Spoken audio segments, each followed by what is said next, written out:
Doctor साहब, आप पहले तो ये बताइए कि क्या ये जुमला मेरा ठीक होगा कि अगर मैं ये कहूँ कि you are what you eat, आप वही होते हैं जो कि आप खाते हैं? बिल्कुल सही है। इसकी थोड़ी सी एक्सटेंशन कर दूं, जी जी, you are what your bacteria ईट।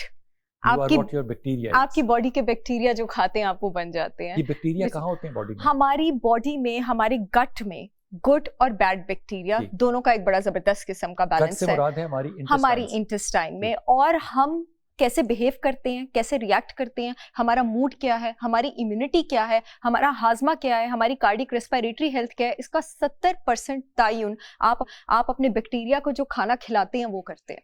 70%। इसका मतलब कि आप, अगर मिसाल दे रहा हूं मैं, कि अगर आप गंदम खाने वाले हैं तो आपका मजाज और होगा, अगर आप चावल खाने वाले हैं तो आपका मजाज और होगा। एब्सोल्युटली। गंदम की तासीर ठंडी होती है अगेन, और अगर आपकी बॉडी की तासीर ठंडी और आप गंदम खाएंगे तो this will not affect you in a good way.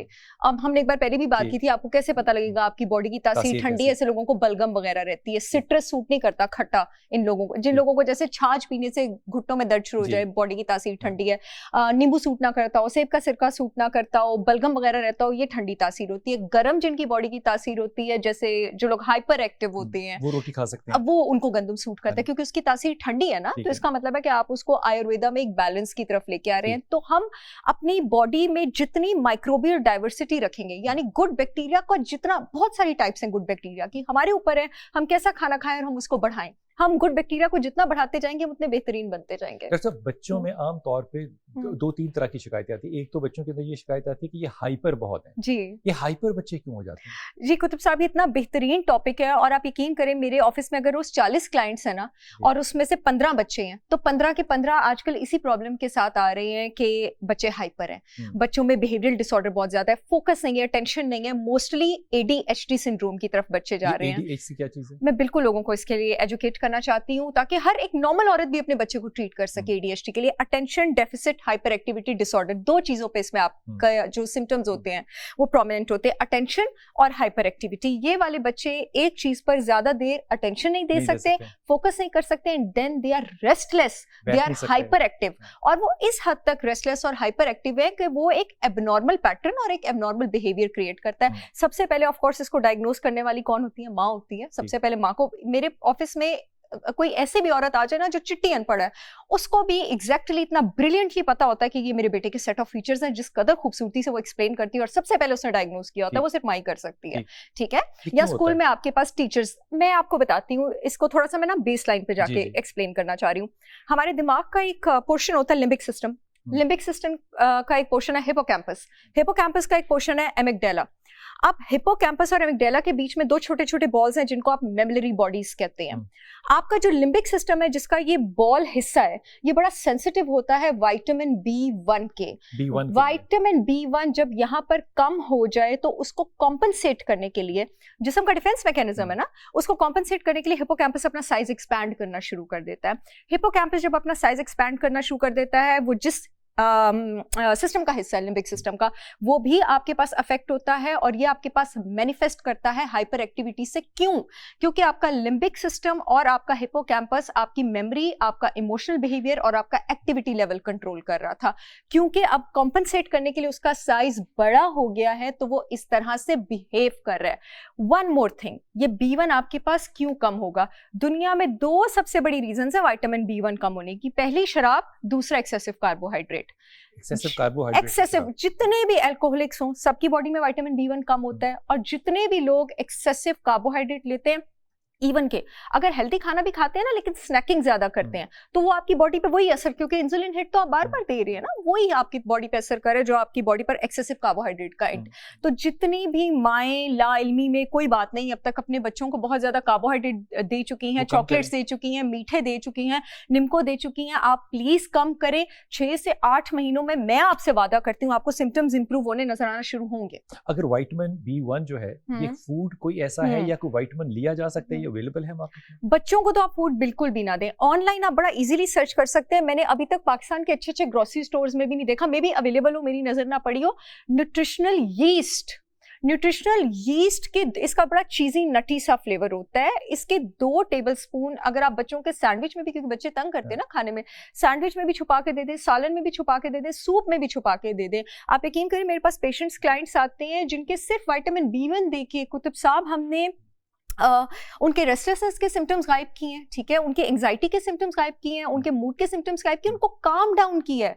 2 तरह के बी विटामिन होते हैं जो आपके, चाहे बच्चा हो चाहे बड़ा हो, अच्छा जो बड़े भी बहुत ज्यादा हाइपर है ना वो भी B1 ले सकते हैं, उनको भी ये हेल्प करता लेकिन है। ये टैबलेट या विटामिन की सूरत में बड़े नहीं टैबलेट नहीं बिल्कुल अवेलेबल है, बड़े टैबलेट की सूरत में लें। अगर आपने खाली B1 विटामिन लेना है तो 1000 mcg डोज होगी, मिलीग्राम नहीं कह रही, 1000 mcg कह रही हूँ, माइक्रोग्राम कह रही हूँ। और इसको आप एम्प्टी स्टमक लेते हैं, क्यों? क्योंकि ये वाटर सॉल्युबल विटामिन है। अगर 12 साल से ऊपर है तो आप ये सप्लीमेंट ले सकते हैं।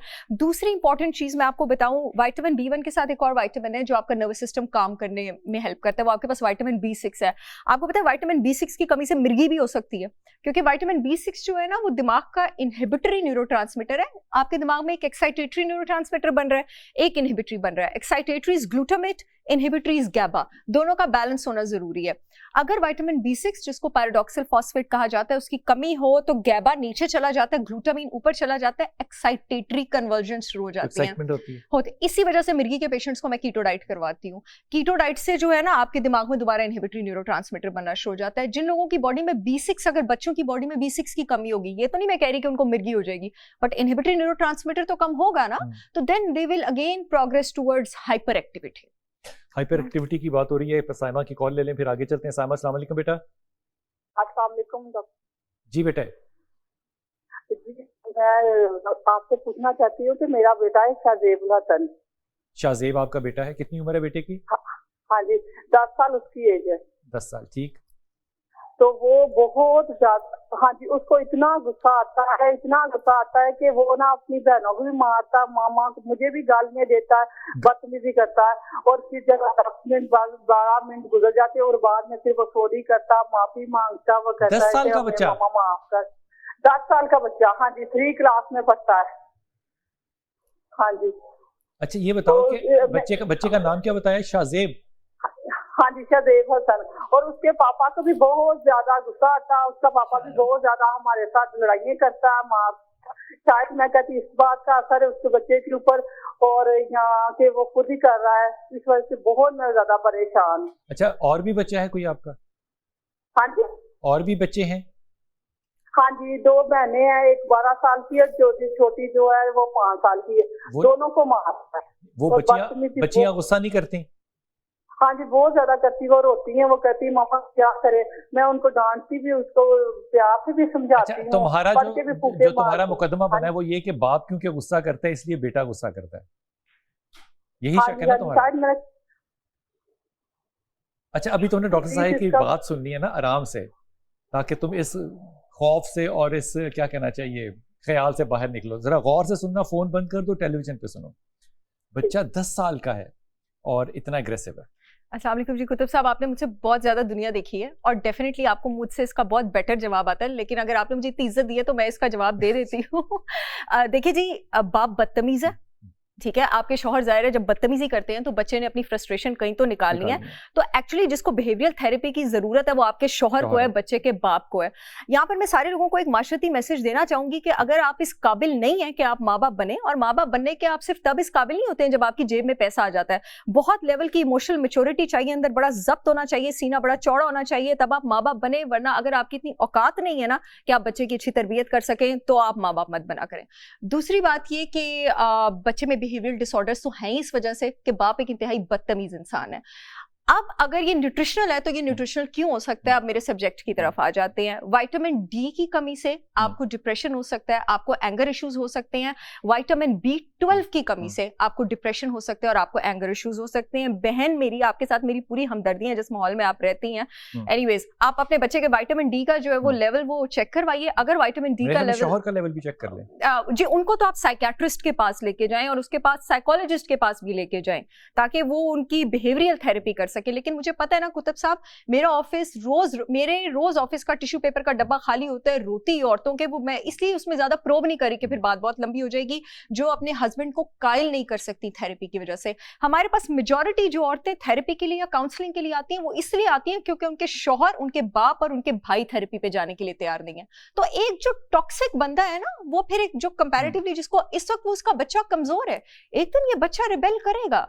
और ये रिबेल दो तरीकों से कर सकता है। एक तो इस तरीके से रिबेल कर सकता है कि may be this child will Bloom and he will distance himself from his parents, और दूसरे जिस तरीके से वो रिबेल करेगा वो करेगा कि खुद को तबाह कर लेगा, व्हिच इज वेरी सैड। मेरी प्यारी बहन, You know? पहली बात तो ये कि आप अपने बच्चे को अपने और शौहर के जो इख्तलाफात है उससे दूर रखें।